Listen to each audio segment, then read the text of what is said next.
Nakita ni Dean Wolf si Lori Wang sa kauna-unahang pagkakataon. Sa isip ni Dean Wolf, masasabi niyang ang ganda talaga ni Lori Wang sa edad na 27 o 28. Siya ay may isang payat at mabilog na figura, isang kaakit-akit na kagandahan at isang marangal at may dignidad na babae. Si Dean Wolf ay naupo sa mesa ni Lori Wang at sinabing, "Hindi ako madalas na pumunta sa world class group sa hinaharap. Kaya nais ng world class group na ikaw ang mamuno sa pangkalahatang sitwasyon at huwag ibunyag ang aking pagkakakilanlan." Alam ni Lori Wang na ang pamilyang Young Master Wolf na nasa harap niya ay ekstraordinaryo at ang isang world class group ay maliit lamang sa kanyang pamilya, kaya normal lang na ayaw niya itong pamahalaan mismo. Kaya dali-dali niyang sinabi, "Young Master Wolf, kung mayroon kang anumang bagay sa hinaharap, maaari mong sabihin sa akin." Sa oras na ito, isang babaeng kalihim ang kumatok sa pintuan at agad na sinabi, "Vice Wang, mayroon isang lalaking nagngangalang Ninyo Fords na dinala ang kanyang kasintahan upang bisitahin ka."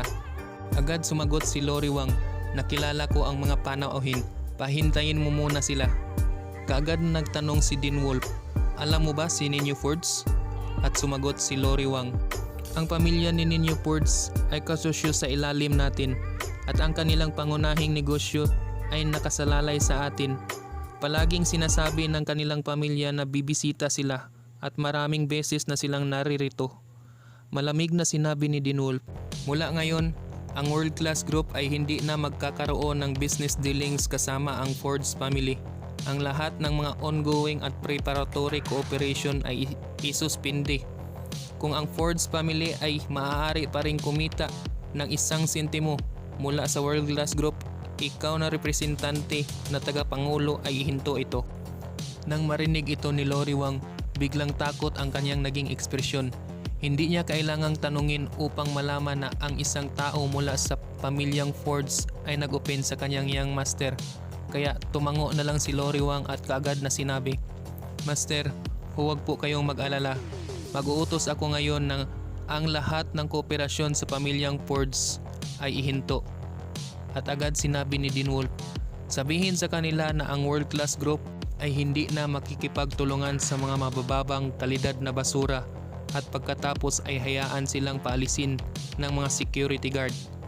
Sa labas, excited si Ninyo Fords at si Marge Ang.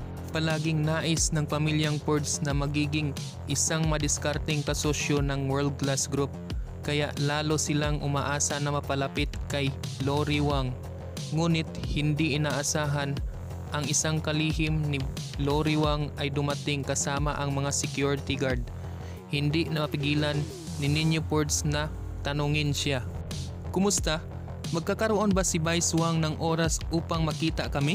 Malamig na sinabi ng kalihim, "Paumanhin po, sinabi ng aming Deputy Wang ng world class group ay hindi na makikipagtulungan sa mga taong mababang kalidad na basurang katulad mo.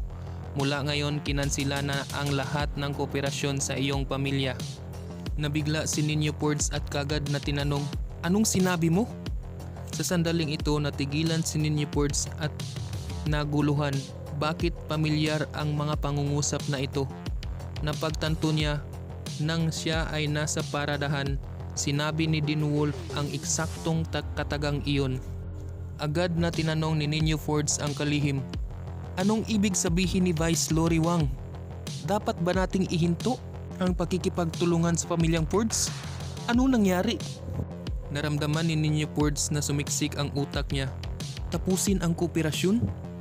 Mahigit sa kalahati na kita ng Fords ay galing sa kooperasyon ng world class group.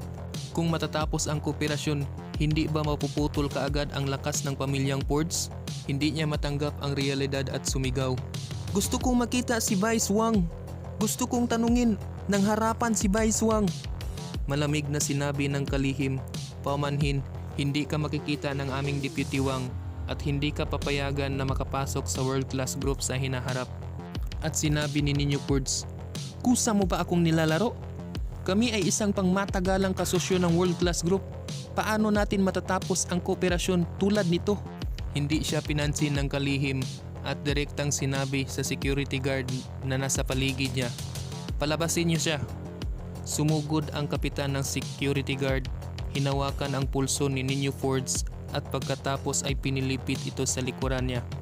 Sumigaw si Ninyo Fords sa sakit at malamig na sumigaw si Kapitan Chen, "Lumabas ka!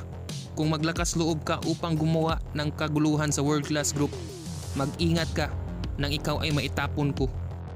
At sinabi ni Ninyo Fords, "Ikaw ay isang kapitan sa security guard.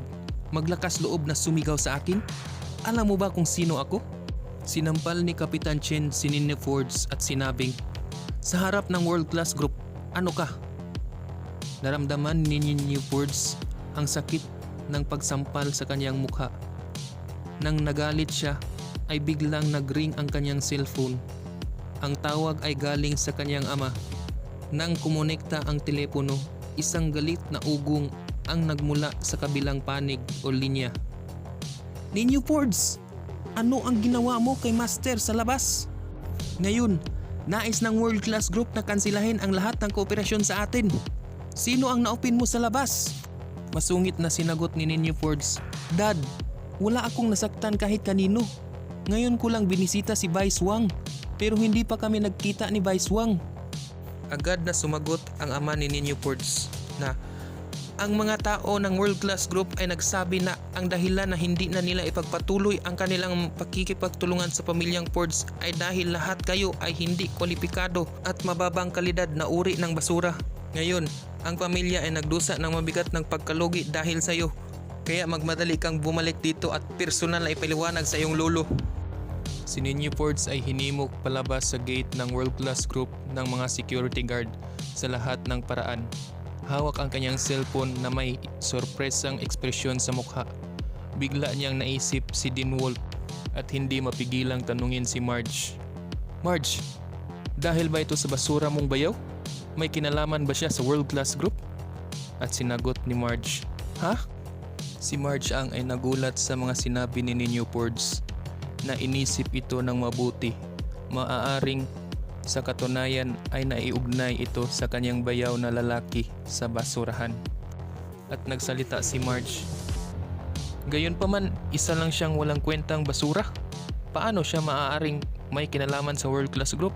Hindi nga siya kwalipikadong pumunta sa World Class Group upang maglinis ng banyo." At sumagot si Ninyo Fords, "Tama nga." Naisip ni Ninyo Fords ang galit na ama kaya sinabi niya, "Kailangan ko ng bilisang umuwi." Ang balita ay mabilis na kumalat na ang Fords family ay terminated na sa World Class Group. Walang nakakaalam sa rason, pero alam ng lahat na ang Fords family ay may na-offend na taga World Class Group. Sa puntong ito, ang Fords family ay wala na.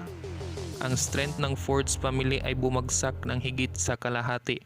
Malapit ito sa standard ng mga first class, ngunit ngayon ay nahulog ito sa buntot ng second class na pamilya.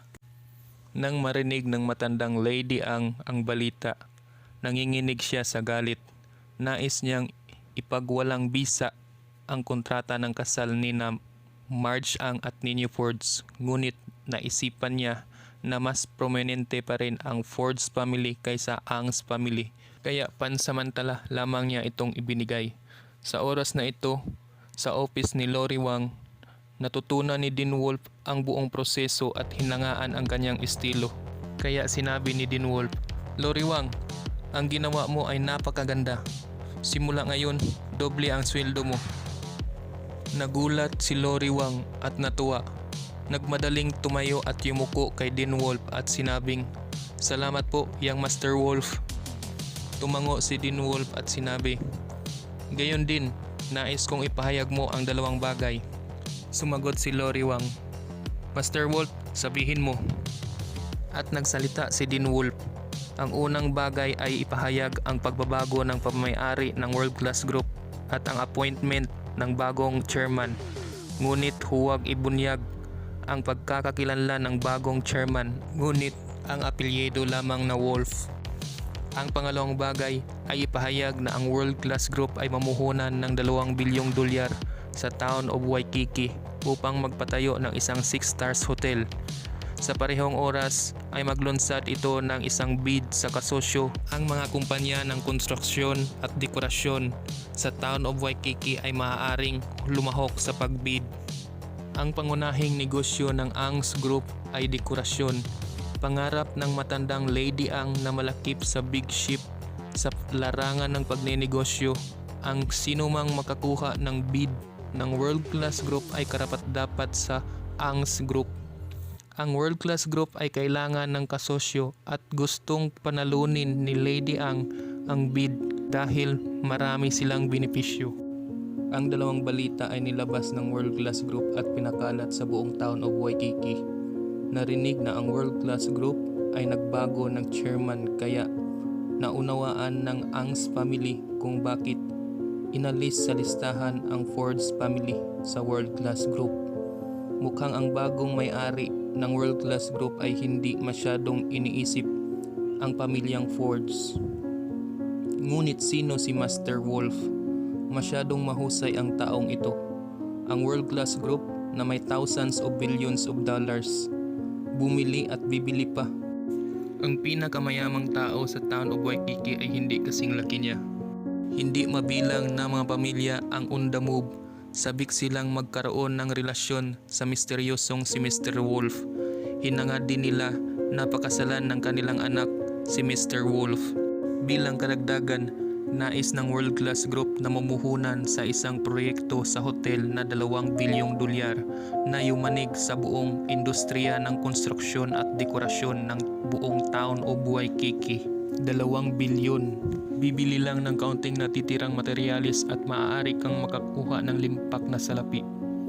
Hindi mabilang na mga kumpanyang gustong makakuha sa bid, kasama rin ang matandang si Lady Ang nasabik sa pera. Labis ang pagkasabik ni Lady Ang sa oras na ito dahil ito ay isang malaking oportunidad para sa 2 bilyon na proyekto. Kung ang Ang family ang makakuha ng kontrata, magiging abot langit ang tagumpay. Kaya't kaagad niyang inutos ang isang pagpupulong ng pamilya na gaganapin sa bahay ngayon gabi upang talakayin kung paano makagawa ng isang tagumpay sa bagong proyekto ng World Class Group. Dapat lahat ay dumalo. Nang gabing iyon, ang lahat ay nandun sa Ang's Villa, pati si Dean Wolf dahil hiling ng matandang Lady Ang at siya ay sumunod lang sa pinag-uutos. Alam ni Dean Wolf na magpatawag si Lady Ang ng pulong para talakayin ang pagkuha ng share sa World Class Group na malaking proyekto. Sa makatuwid, nais niyang kunin ang oportunidad na ito upang matulungan ang kanyang asawa na si Christine Ang na itaas ang dignidad. Pagdating niya sa Ang's Villa, napansin kaagad siya ni Harold Ang na pinsan ni Christine Ang at sinabi, "Ang basura, nandito na naman, ang kapal talaga ng mukha. May gana pang magpakita kay Mamila." Malamig na sinabi ni Christine Ang, "Huwag kang magsalita ng ganyan. Hiningi ni Mamila na ang lahat ng pamilyang Ang ay pumunta. Si Dean Wolf ay asawa ko kaya't natural lang na pumunta siya." Tumawa si Harold Ang at sinabi, "Kahit na siya ay itinuring na kalahating Ang's family, pero isa lang siyang manugang na sampa sa inyong bahay." Hinawakan ni Dean Wolf ang kanyang ilong at sinabi kay Christine Ang, "Hayaan mo na asawa ko. Huwag ka nang pumatol sa kanya. Pumasok na tayo nang masave ang time na paghihintay ni Mamila." Tumango si Christine Ang at binigyan ng malamig na mukha si Harold Ang at lumakad kasama si Dean Wolf. Nang makita ito ni Harold Ang, naging malamig ang kanyang ekspresyon. Nang makapasok sa conference hall, nakita ni Dean Wolf at Christine Ang sa corner na may bakante pa at dito sila umupo. Hindi nagtagal ay nagsimula na ang pagpupulong. Umupo ang matandang Lady Ang sa pangunahing upuan, kumatok sa mesa at masiglang sinabi na, "Ang pamilyang Ang ay naghihintay para sa isang pagkakataon. Sa nakaraang ilang taon, isang pagkakataon na maaaring gawin tayong isa sa pinakamayamang pamilya sa buong Town of Waikiki. Ngayon ang oportunidad na ito ay sa wakas ay dumating na." At malakas na sinabi ni Lady Ang, "Sa oras na ito, ang World Class Group ay nagtapon ng 2 bilyong proyekto. Sino mang maaaring makakuha ng isang kontrata sa kooperasyon ay tiyak na makikinabang ng malaki. Bukod dito, ito ang unang major project ng World Class Group pagkatapos ng pagbabago ng pagmamay-ari. Para sa pamilyang Ang, ito ay napakahusay na pagkakataon kung maaari tayong makipagtulungan sa World Class Group at mag-iwan ng magandang impresyon sa bagong may-ari ng World Class Group. Kung gayon, ang kinabukasan ng pamilyang Ang ay maganda sa hinaharap. Bagaman ang matandang Lady Ang ay masigla, ang mga tao na nakaupo ay tila hindi umiimik. Sa katunayan, hindi isang araw o dalawa para sa pamilyang Ang upang makipag-cooperate sa World Class Group. Sa loob ng mahabang panahon, hindi pinansin ng World Class Group ang pamilyang Ang. Ang matandang Lady Ang ngayon ay nais na kumuha ng bahagi ng bagong proyekto sa World Class Group. Paano ito magiging posible? Nang makita na ang lahat ng mga taong naroon ay tahimik, kaagad na nagtanong si Lady Ang sa inis. Ano? Mga bingi ba kayo? Wala ba kayong kumpiyansa na kumuha ng kaunti sa 2 bilyong proyekto? Ang bawat isa ay tumingin lang sa kanya at walang naglakas loob. Galit na sinabi ni Lady Ang, "Magbibitaw ako ng salita. Ang sino mang makakuha ng 30 million na kooperasyon mula sa World Class Group ay siya ang magiging direktor ng ating kumpanya." Ang pahayag ni Lady Ang ay nagpagulat sa lahat. Ang matandang Lady Ang ay palaging may pagdadalawang isip, kaya't hindi pa siya nagtalaga ng direktor sa pangkat. Ang direktor ay may kapangyarihan at ang magiging kahalili sa hinaharap na pangkat na kwalipikadong hawakan ang posisyon na ito. Ginamit ni Lady Ang kanyang posisyon bilang gantimpala sa hamon. Umaasang may matatapang na asawang lalaki ang kumuha sa hamon dahil sa gantimpala. Makikita na labis siyang sabik sa proyekto ng World Class Group. Gayunpaman, ang posisyon bilang direktor ay napakabuti at hindi ito ganoon kadaling kunin. Sa pamilyang Ang, kung nais mong maabot ang isang kooperasyon sa World Class Group at makakuha ng kontratang 30 million ay hindi biro. Kahit na si Lady Ang pa ang personal na pumunta, ay hindi siya makikita ng mga executive ng World Class Group upang pag-usapan ang tungkol sa kooperasyon. Nagkaroon ng katahimikan sa hall ng pagpupulong ng pamilya. Nang makita ang katahimikan, inis na nagtanong si Lady Ang, "Mga apo ng pamilyang Ang, hindi ba kayo nag-alala sa ating pamilya?"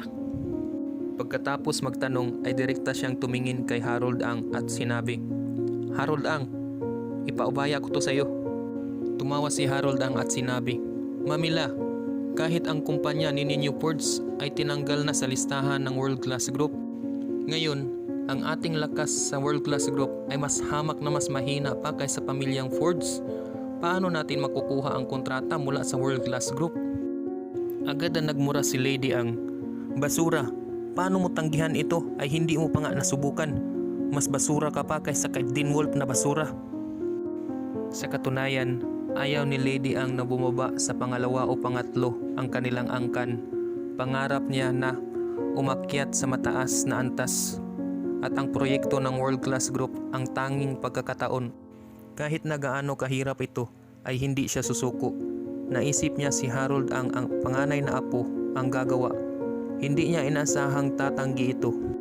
Sino ang kukuha ng isang imposibleng gawain? Natatakot akong palayasin ako bago ako makapasok sa gate ng World Class Group.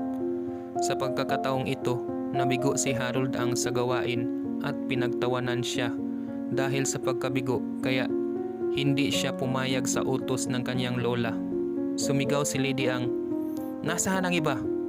Wala bang maglakas loob para gawin ang task na ito?" Mahinang siniko ni Dean Wolf si Christine Ang at sinabing, "Asawa ko, kunin mo ang task na ito."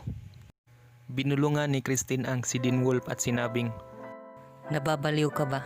Imposible para sa World Class Group na makipagtulungan sa isang maliit na kumpanya tulad ng Ang's Family. Ngumiti si Dean Wolf at sinabi, "Huwag kang mag-alala. Talagang mapag-usapan mo ang kooperasyon na ito." Nagulat si Christine Ang at sinabing, Talaga? Tiwala na sinabi ni Dean Wolf, "Siyempre, sa palagay ko Wala ka ring problema kung tatanggapin mo ang oportunidad na ito at ang katayuan ng iyong pamilya sa hinaharap ay tataas. Hindi alam ni Christine Ang kung bakit sa sandaling ito ay naniwala siya sa mga salita ni Dean Wolf sa isang naguguluhang pamamaraan. Tumayo siya nang walang malay at sinabi sa matanda. Mamila, handa akong subukan. Nagulat ang buong pamilyang Ang sa pahayag ni Christine Ang. Naramdaman ng lahat na nababaliw na si Christine Ang at inagaw nito ang oras upang magpakitang gilas. Sa sandaling ito ay naging sentro sa atensyon. Ano kaya ang magiging resulta nito bukod sa kamatayan? Ang World Class Group ay ang pinakamalaking kumpanya sa buong town of Waikiki. Paano makatingin ang mga tao sa pamilyang Ang? Sino man ang magsasalita tungkol dito ay hindi magtatagumpay.